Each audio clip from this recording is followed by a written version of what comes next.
The వో of God. ఈ video చివరి వరకు చూడండి. దేవుని ఆశీర్వాదాలు పొందండి.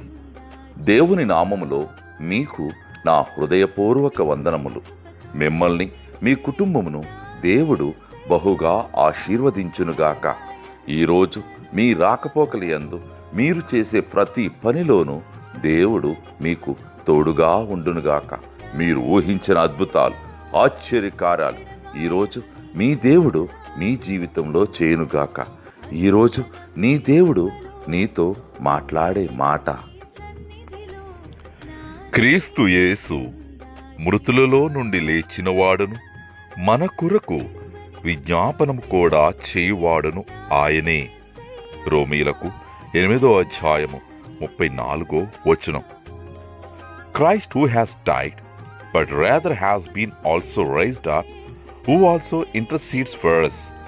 Romans chapter 8 verses 34.